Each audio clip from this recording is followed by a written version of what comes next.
Kita akan memulai persekutuan pada pagi hari ini. Kita tetap semangat bersekutu pada pagi hari ini. Kita akan memuji Tuhan, besarkan nama Tuhan.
Sebelum kita lanjutkan ujian kita, terlebih dahulu kita berdoa. Bapa kami yang di surga, kami datang padamu di pagi hari ini Tuhan. Kami sungguh mengucap syukur ya Tuhan, punya Allah yang luar biasa. Tuhan yang ajaib, Tuhan yang kuasa. Tuhan yang senantiasa menolong di dalam kehidupan kami. Dan terlebih itu Tuhan, Tuhan yang sudah menebus dosa-dosa kami. Engkau juru selamat kami Tuhan, sehingga kami senantiasa boleh percaya sepenuhnya kepadamu ya Bapa, dan menyerahkan hidup kami ke dalam tangan-Mu.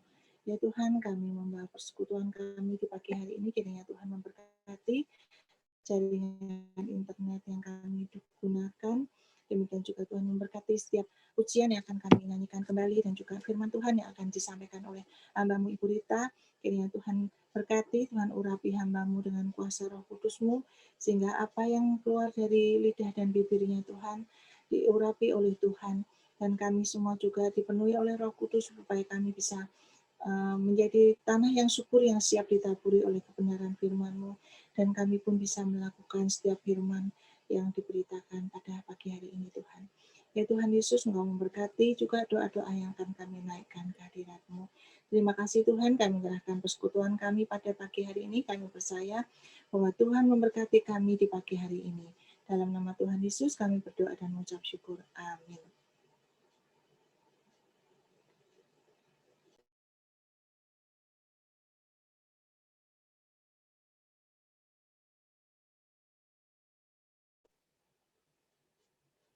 Tema pada pagi hari ini adalah perjalanan iman. Kemarin saya sempat menanyakan kepada Bu Rita, dan saya ingin mengambil lagunya yang berhubungan dengan iman.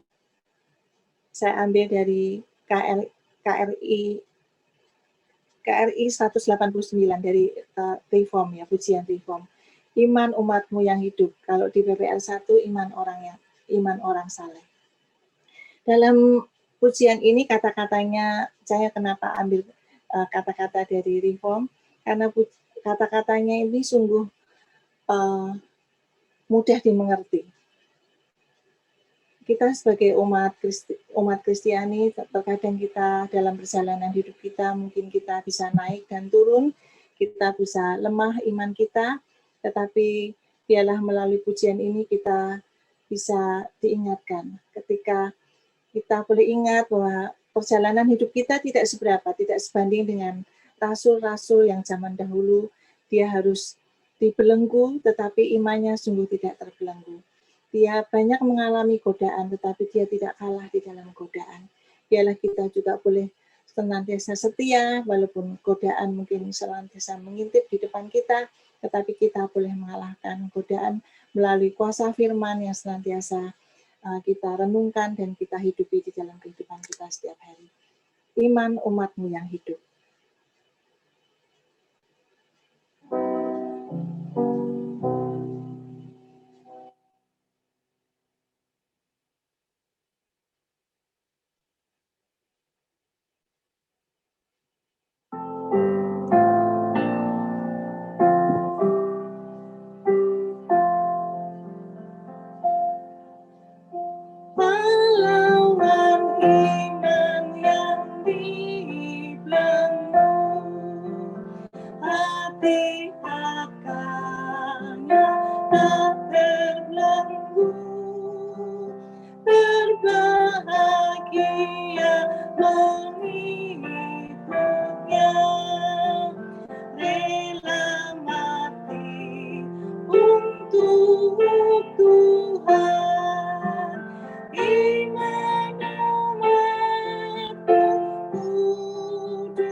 Setia pada Tuhan sampai akhir hidup kita.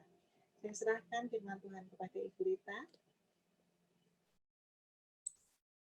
Ya, terima kasih Penatua Priscilla, pujian yang sangat bagus. Shalom, selamat pagi Bapak Ibu yang terkasih dalam Tuhan. Hari ini kita akan belajar firman Tuhan tentang perjalanan iman yang diambil dari 2 Tawarik 25 ayat 1 sampai 28. Tapi sebelumnya kita akan bersama-sama berdoa. Bapa di surga, sungguh bersyukur pagi hari ini kami boleh bersama duduk diam untuk mendengarkan kebenaran firman Tuhan. Kiranya kuasa firman-Mu yang menguasai setiap kami, sehingga kami boleh mengerti dan dimampukan oleh Tuhan untuk kami boleh menjadi pelaku-pelaku firman yang setia. Urapi hamba-Mu, ampuni hamba-Mu atas segala dosa dan kesalahan yang dilakukan. Tuhan yang sucikan hamba-Mu, sembunyikan hamba-Mu di balik salib-Mu. Sehingga kemuliaan Tuhan yang nyata dan kebenaran firman-Mu sungguh-sungguh berasal dari Tuhan. Kami menyerahkan jam pemberitaan firman Tuhan ini hanya ke dalam tangan Tuhan. Hanya di dalam nama Tuhan kami Yesus Kristus kami berdoa dan bersyukur. Amin. Ya, pagi ini kita akan belajar bersama tentang perjalanan iman dari seorang Raja Yehuda yang bernama Amasya. Bapak Ibu yang tergabung dalam Gema pasti sudah membaca perikop ayat firman Tuhan ini beberapa bulan yang lalu. Amasya adalah anak dari Raja Yoas, Raja Yehuda. Jadi Amasya menggantikan ayahnya menjadi Raja Yehuda. Kita akan baca 2 Tawarik 25 ayat 1 sampai 2. Amasya berumur 25 tahun pada waktu ia menjadi raja dan 29 tahun lamanya ia memerintah di Yerusalem. Nama ibunya ialah Yoadan dari Yerusalem. Ia melakukan apa yang benar di mata Tuhan, hanya tidak dengan segenap hati. Di dalam 2 Raja-Raja 14 ayat 3 mengatakan ia melakukan yang benar di mata Tuhan, maksudnya Amasya, hanya bukan seperti Daud, bapa leluhurnya. Ia berbuat tepat seperti yang diperbuat Yoas, ayahnya. Mari kita akan melihat apa yang dilakukan ayahnya, apa yang diteladankan atau diajarkan ayahnya kepada Amasya. Kita lihat di dalam 2 Raja-Raja 12 ayat 2 sampai 3. Yoas melakukan apa yang benar di mata Tuhan seumur hidupnya, selama Imam Yoyada mengajar dia. Namun demikian, bukit-bukit pengorbanan tidaklah dijauhkan. Bangsa itu masih mempersembahkan dan membakar korban di bukit-bukit itu. Tidak berhenti sampai di situ, Bapak Ibu. Apa yang dilakukan Yoas, ayah Amasya selanjutnya? Mari kita akan baca di dalam 2 Tawarik 24 ayat 17 dan 18. Sesudah Yoyada mati, pemimpin-pemimpin Yehuda datang menyembah kepada raja. Maksudnya di sini Raja Yoas. Sejak itu raja mendengarkan mereka. Mereka meninggalkan rumah Tuhan, Allah nenek moyang mereka, lalu beribadah kepada tiang-tiang berhala dan patung-patung berhala. Oleh karena kesalahan itu, Yehuda dan Yerusalem tertimpa murka.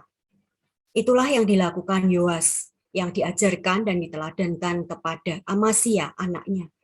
Tidak dengan sungguh-sungguh setia melakukan firman Tuhan, tidak dengan segenap hati dalam mengikut Tuhan, tidak mengenal Tuhan dengan benar dan mendalam, sehingga mudah goyah, gampang terpengaruh oleh orang-orang di sekitarnya. Tapi meskipun demikian, Bapak Ibu, Amasya membuat awal yang baik. Kita akan kembali membaca 2 Tawarik 25 ayat 3 dan 4.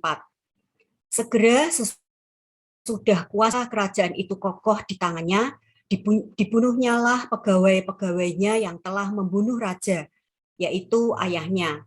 Tetapi anak-anak mereka tidak dihukum mati olehnya, melainkan ia bertindak sesuai dengan apa yang tertulis dalam Taurat, yakni kitab Musa, di mana Tuhan telah memberi perintah, janganlah ayah mati karena anaknya, janganlah juga anak mati karena ayahnya, melainkan setiap orang harus mati karena dosanya sendiri.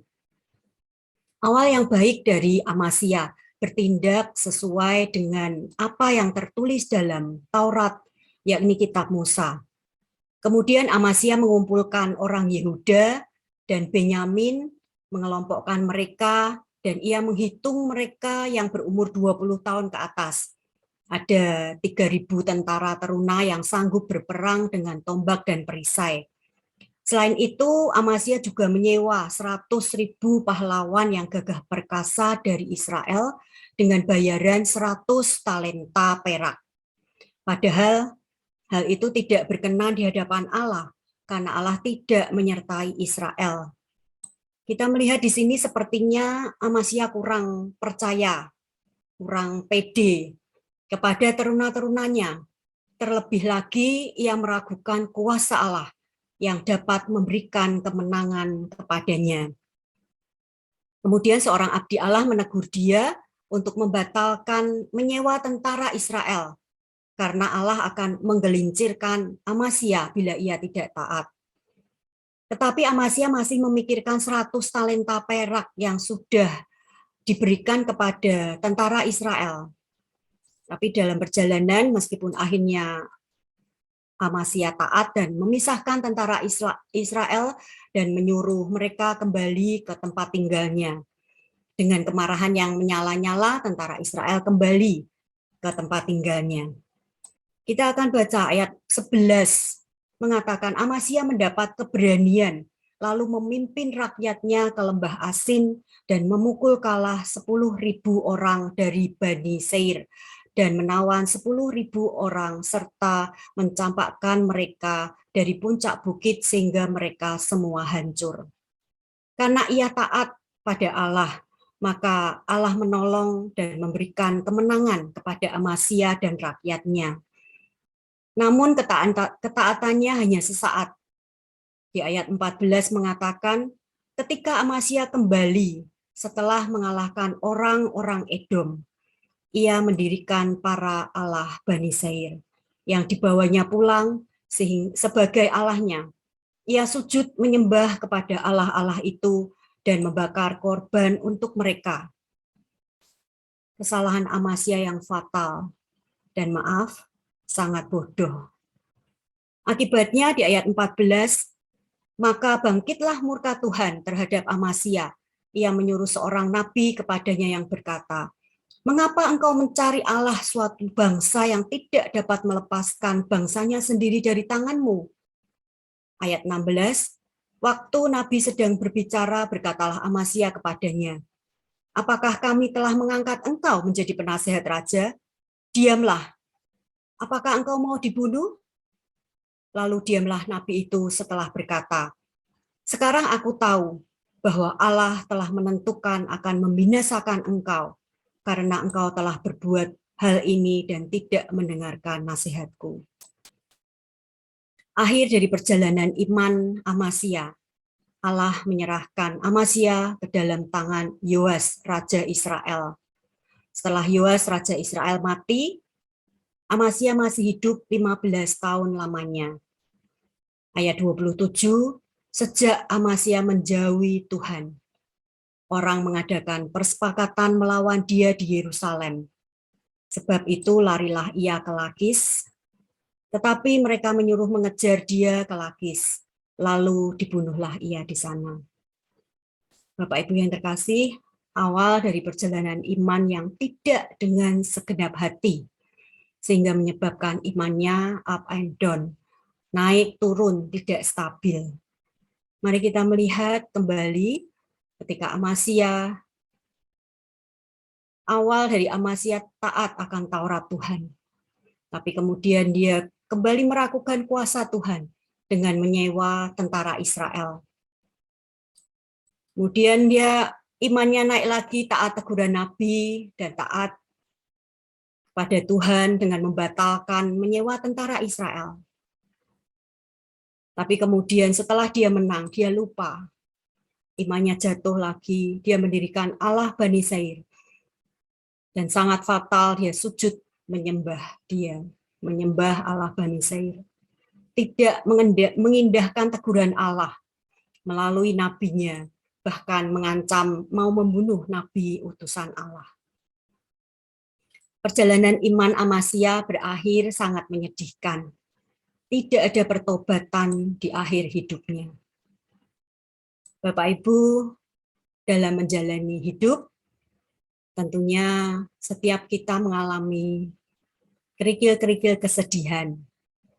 Mungkin ada juga batu-batu kesusahan Ada juga yang mengalami duri kesakitan, bukit-bukit pencobaan, bahkan gunung-gunung masalah yang membuat hidup kita up and down. Kadang di atas, kadang di bawah. Bahkan mungkin kita pernah berada di dalam lembah kekelaman. Apakah iman kita kepada Kristus juga up and down? Apakah ketika kita di atas, dalam kondisi yang baik, nyaman, kita beriman sungguh-sungguh pada Tuhan? Tapi ketika kita berada di bawah, dalam kondisi sulit, dalam kondisi susah, tersakiti, banyak masalah, bahkan hancur lebur, lalu kemudian iman kita langsung turun, tidak beriman kepada Tuhan, tidak setia kepada Tuhan. Bahkan mungkin kita menyalahkan Tuhan. Dan dengan gampangnya kita berpaling dan meninggalkan Tuhan. Bahkan mungkin ada yang mencari pertolongan di luar Tuhan. Mencari orang-orang pinter, yang mungkin beranggapan orang pinter itu lebih pinter dari Tuhan. Atau sebaliknya Bapak Ibu, dalam kondisi baik kita lupa pada Tuhan. Merasa diri mampu, hebat, aku nggak butuh Tuhan, aku bisa. Dan meninggalkan Tuhan. Dan dalam kondisi tidak baik, kita baru datang nangis-nangis pada Tuhan. Dan berjanji beriman pada Tuhan. Ketika kita tidak memiliki pengenalan yang benar dan mendalam kepada Tuhan, ketika kita melakukan yang benar di mata Tuhan, tidak dengan segenap hati, tidak dengan sungguh-sungguh, maka ujung-ujungnya terjadi penyesatan. Dengan mudah dunia akan membuat kita berpaling dari Tuhan. Bahkan mungkin mengkhianati Tuhan. Walaupun sesungguhnya Tuhanlah yang selama ini memberi kita kemenangan demi kemenangan. Dan jika tidak ada pertobatan yang sungguh-sungguh, maka akan berakhir tragis, menyedihkan, mengenaskan seperti Amasya. Lalu bagaimana kita bisa melakukan yang benar di mata Tuhan dengan segenap hati? Melakukan yang benar di mata Tuhan artinya kita harus mengerti, mengenal hati Tuhan secara mendalam. Walaupun pikiran kita terbatas, kita manusia biasa. Tapi dengan kita membaca firman Tuhan, kita mengerti apa yang menjadi kehendak Tuhan, apa yang difirmankannya, apa yang diperintahkannya. Lakukanlah itu. Setiap hari kita belajar firman Tuhan. Kita mengerti hati Tuhan. Kita perlu menyenangkan hati Tuhan. Lakukanlah itu. Dan segala sesuatu yang dilarang Tuhan, perbuatan dosa yang menyakiti hati Tuhan, ya jangan dilakukan. Kita jauhi. Kita minta pimpinan Tuhan. Untuk Tuhan bisa mengendalikan diri kita. Kuasa Tuhan berkuasa atas diri dan hati serta pikiran kita. Seperti teladan Tuhan dalam Yohanes 4 ayat 34.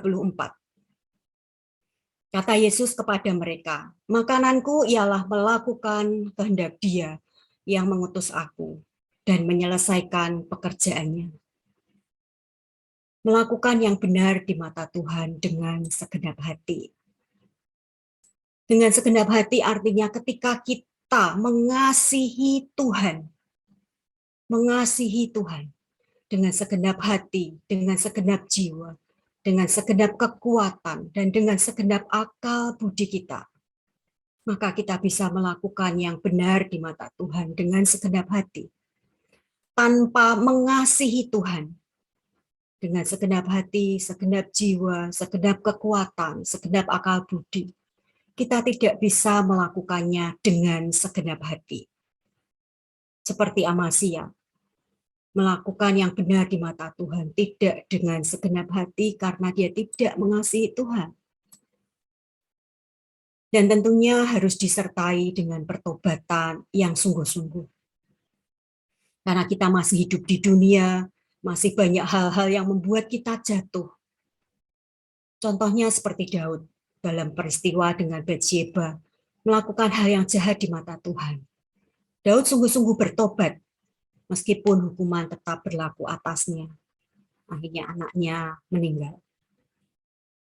Bapak Ibu yang terkasih, kita yang ikut PWJ, kita sudah mendapatkan pelajaran dan penjelasan yang sangat baik tentang berakar dalam Kristus. Juga dalam setiap ibadah, setiap persekutuan yang ada di gereja kita terus dibekali dengan firman Tuhan. Mari kita mengasihi Tuhan dengan bertindak, bergerak, melakukan firman Tuhan dalam hidup kita. Sehingga iman kita berakar kuat, bertumbuh subur, dan berbuah lebat. Contoh sederhana, kita dulu pasti pernah muda ya Bapak Ibu, ketika seseorang jatuh cinta, cintanya cinta mati. Dimanapun, kemanapun, kapanpun, pasti akan teringat orang tersebut. Terngiang-ngiang, bahkan sampai ngimpi-ngimpi gitu ya. Percaya apa yang dikatakan, nurut apa yang dikatakan, bahkan mungkin diceritakan ke teman-temannya, ke saudara-saudaranya. Ini loh orang yang baik, Paul. Kristen, cinta Tuhan, guanteng, gede, dhuwur, setia, sugih, pinter, sopan, sabar, pokoknya masa depan cerah bersama dia. Kalau dengan manusia yang bisa mengecewakan kita saja, kita bisa seperti itu. Apalagi dengan Tuhan yang rela mati untuk kita. Perjalanan hidup boleh bergelombang, naik, turun, susah, senang, silih berganti. Tetapi perjalanan iman percaya kita kepada Tuhan, bersama keluarga kita, anak, menantu, cucu-cucu, harus terus naik, dengan memiliki pengenalan yang benar dan mendalam kepada Tuhan, dan melakukan yang benar di mata Tuhan, dengan segenap hati, sehingga iman kita dan keluarga kita terus menanjak, tetap teguh, selalu tangguh, dan semakin hari semakin kokoh dalam Tuhan Yesus. Tidak tergoyahkan dalam segala kondisi apapun, sampai Tuhan menjemput kita menuju surga yang mulia. Bapak Ibu, selama 2 tahun lebih, saya dan tentunya kami sekeluarga bersama Pak Edi, bersama Bapak Ibu di GKMI Pengharapan. Saya mendengar sharing dari beberapa orang, bagaimana hidupnya yang lalu, benar-benar nol, bahkan minus, susah, sengsara. Tapi saya melihat sampai saat ini, saya melihat keteguhan iman mereka pada Tuhan. Mereka dipulihkan. Bahkan saya nggak nyangka kalau hidupnya dulu itu sampai nol, bahkan sampai minus. Karena saya melihat sekarang mereka terlihat makmur. Gitu ya. Tuhan memulihkan mereka karena keteguhan iman mereka kepada Tuhan. Beberapa hari yang lalu, Diaken Juliana mengirim YouTube seorang penyanyi, idol, yang dari agama A pindah ke agama B, balik lagi ke agama A. Bagus sekali dikupas oleh seseorang. Jadi diberi penjelasan kenapa bisa berpindah-pindah seperti kita pindah tempat gitu ya, dengan gampangnya. Terima kasih Diaken Juliana yang kok sehati sama saya, jadi saya ingin menyampaikan firman Tuhan iman, dan padahal kami nggak janjian dan saya juga nggak ngomong dengan Diaken Juliana, tapi beliau mengirim video tersebut pas banget gitu. Jadi ketika berpindah-pindah dari satu hal dari kepercayaan yang satu, kepercayaan yang lain, berarti menunjukkan bahwa dia tidak dengan segenap hati, sungguh-sungguh belajar tentang firman Tuhan. Sungguh-sungguh mengasihi Tuhan. Sungguh-sungguh melakukan firman Tuhan. sungguh-sungguh mengerti dan merenungkan firman Tuhan. Itu sangat penting, Bapak Ibu. Dan saya sangat kagum dengan kakaknya Bu Priskila yang di Jepara, Pak Sugiarto. Ketika saya menyaksikan sendiri bagaimana gudangnya itu hancur, itu sangat besar. Saya sampai ngomong, wah ini kalau saya bisa gila. Tapi Pak Sugiharto tidak lama-lama bersedih. Dia sungguh-sungguh beriman kepada Tuhan.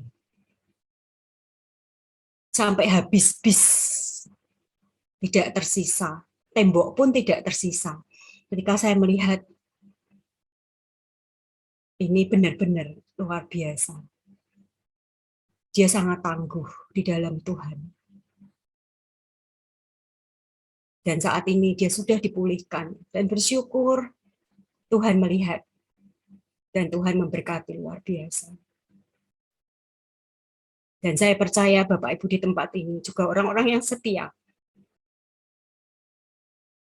Mari kita wariskan iman pada anak, menantu, dan cucu-cucu kita. Ceritakan, saksikan bagaimana Tuhan mengasihi, mengangkat, menyertai kita, memberkati, menguatkan, menghiburkan, menopang kita. Ceritakan bahwa Tuhan selalu ada buat kita. Tuhan tidak pernah meninggalkan kita. Saksikan terus, ceritakan terus kepada anak cucu kita. Generasi muda kita sangat butuh dan sangat perlu. Kita terus mengatakan, seperti Tuhan mengatakan kepada bangsa Israel. Di kitab Ulangan. Terus katakan, waktu duduk, waktu tidur, waktu berdiri. Kita terus menceritakan tentang firman Tuhan kepada anak, menantu, cucu-cucu kita, kepada keturunan kita. Karena generasi yang sekarang itu lebih kritis, pemikirannya lebih beda dari lebih maju, karena teknologi yang begitu pesat, banyak sekali yang mereka dengar, yang mereka lihat di dalam perangkat mereka, gadget mereka. Kadang mereka bisa,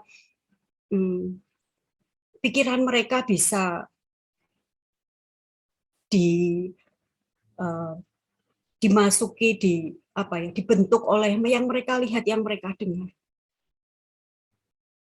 Oleh karena itu kita sebagai orang tua, kita wariskan iman kita. Kita terus dan terus mengatakan firman, memberitakan kebaikan Tuhan, kasih Tuhan kepada mereka. Dan kita terus mendoakan mereka. Kita terus membawa nama-nama mereka di dalam doa-doa mereka. Sehingga mereka boleh menjadi pewaris-pewaris iman. Saya rindu tidak hanya pewaris iman, tapi mereka juga boleh menjadi generasi penerus GKMI Pengharapan. Bapak Ibu yang terkasih, saya akan menutup renungan pagi ini dengan satu pantun. Jalan-jalan ke Pulau Gebang, mampir warung beli rujak. Hidup boleh bergelombang, tapi iman harus terus menanjak. Amin. Mari kita berdoa. Bapa di surga, terima kasih untuk firman-Mu pagi hari ini. Kiranya Tuhan yang terus menguatkan kami, Tuhan yang terus menopang kami, Tuhan yang terus mengendalikan diri kami. Roh Kudus-Mu yang tinggal tetap di hati kami, menjaga hati dan pikiran kami, sehingga kami boleh terus setia kepada Tuhan, sampai akhir hidup kami. Kiranya Tuhan yang menolong setiap kami, dalam segala situasi, kami boleh terus beriman kepada Tuhan. Iman kami boleh terus bertumbuh ya Tuhan. Kami boleh menjadi pengikut Kristus yang setia. Kami boleh menjadi murid Tuhan yang sejati. Kiranya Tuhan yang terus memberkati kami. Tuhan yang terus ada bersama dengan kami, bersama dengan keluarga kami, anak-anak, menantu, dan cucu-cucu kami, bahkan cicit kami ya Tuhan. Kami rindu, kami bersama dengan keluarga kami, terus dimampukan untuk setia kepada Tuhan. Terima kasih kiranya Tuhan terus yang akan memimpin kami. Kami bersyukur untuk firman-Mu pagi hari ini. Di dalam nama Tuhan kami Yesus Kristus kami berdoa dan bersyukur. Amin. Saya kembalikan kepada Penatua Priscilla.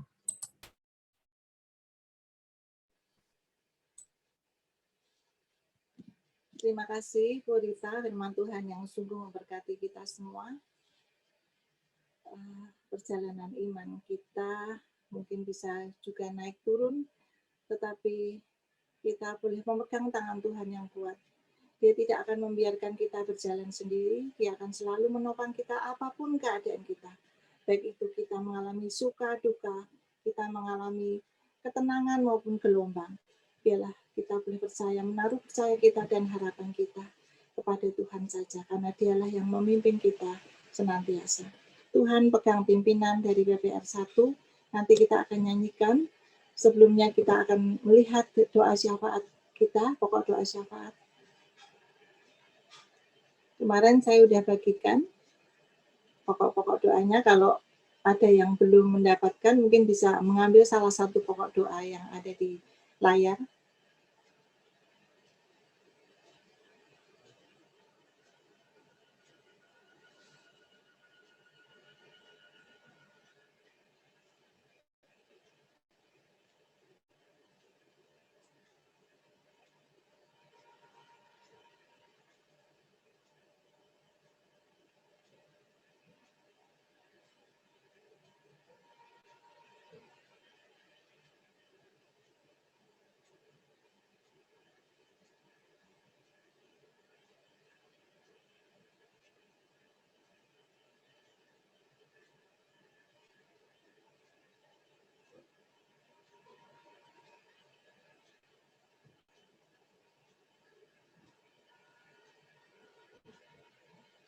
Kita akan memuji dari PPR 1 nomor 121, Tuhan pegang pimpinan. Nanti doa penutup akan dipimpin oleh Bapak Edi.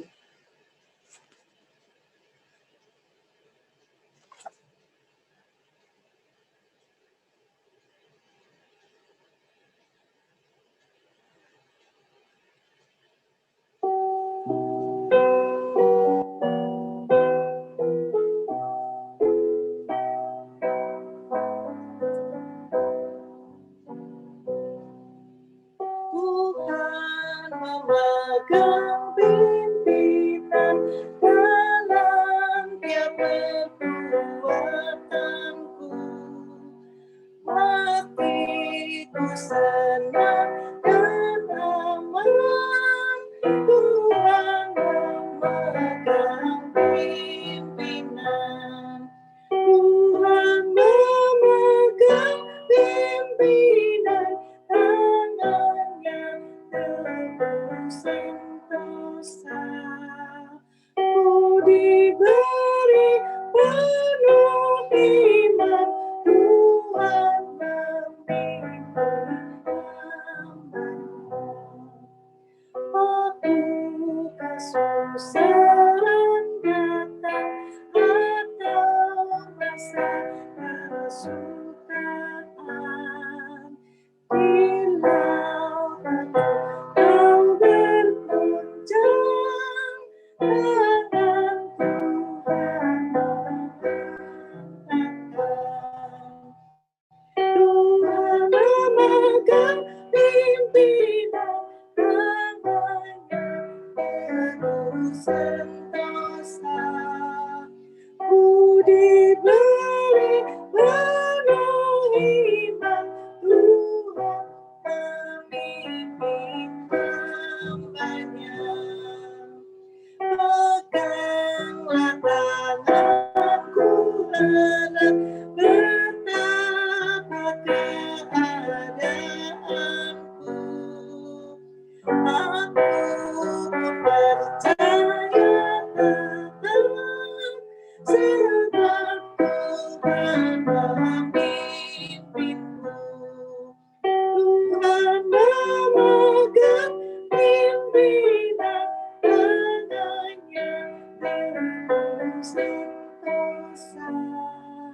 Ku diberi penuh iman, Tuhan memimpin hamba-Nya. Bila kerja dunia sudah dan hamba-Mu diberi menang, agar apakah tinggallah pimpinnya keseberang. Tuhan memegang pimpinan tangannya tebus sentosa. Ku diberi penuh iman, Tuhan memimpin hamba-Nya.